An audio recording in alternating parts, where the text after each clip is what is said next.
In Egan, as pointed out in the dissent, plaintiff testified he wasn't aware other ladders were on the job site or of their availability. So how do you reconcile this? Quickly, and Brian points this out at page 54. And this is what he says, and I tend to agree with this. It's that in the Robinson-Montgomery scenario, the sole proximate cause defense will lie unless defendant shows A, that plaintiff was ordered to use the allegedly safer device, B, that plaintiff already knew to use the device, which is Robinson, or C, that such should have been the plaintiff's normal and logical response. That's Montgomery. Now, I only have 5 minutes, but take a look at the following cases because you'll see the trend changing. At page 110, Kwang Ho Kim versus D&W Shin Realty Corp., Second Department case, 2008, and where the appellate division reversed the granting of summary judgment. I say it's an important case for this reason. There is no question that it's now clear, and it's been clear for some time, that in the first, third, and fourth department, the only time defendants are going to prevail on a sole proximate cause defense is if plaintiff misused the safety device. If it's misplaced or not properly secured, there's not going to be any sole proximate cause defense. There was some dispute about this in the second department. There's a case, Palacios, in the outline, that's instead of misplacement, you could still have it. But I'm submitting to you now that even in the second department, you're going to have to show a misuse to prevail.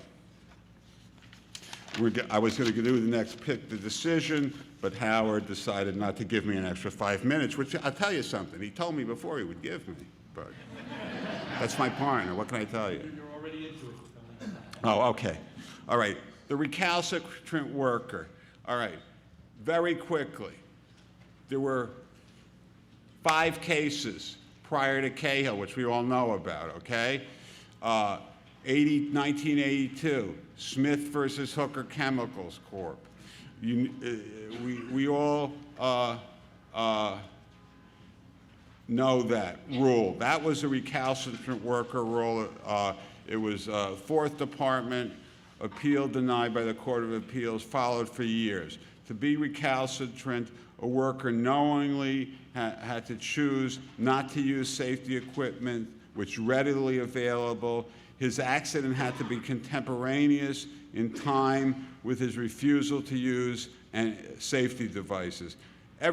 All the courts followed the reasoning of Smith for years. It's at 88, by the way. Then you have 4 important Court of Appeals decisions.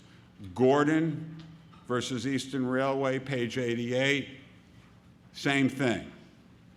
Hagens versus State, Court of Appeals, 1993, page 89, same rule. Stolt at page 90, same rule, also Court of Appeals. All of them holding for the plaintiff. Then you have at page 90 the Jastrobisky case, which threw the plaintiff out as being a recalcitrant worker because plaintiff was on a ladder. The supervisor told him, get off of the ladder, it's not any good, and use the scaffold, which is right there. And after he left, the supervisor left, plaintiff gets back on the ladder and goes off. And so we knew that the rule was you had to have a direct, immediate refusal to follow an order, not to use the device. And further, that a safe and appropriate device had to be available, placed at the location, not somewhere maybe, in a big job site somewhere else.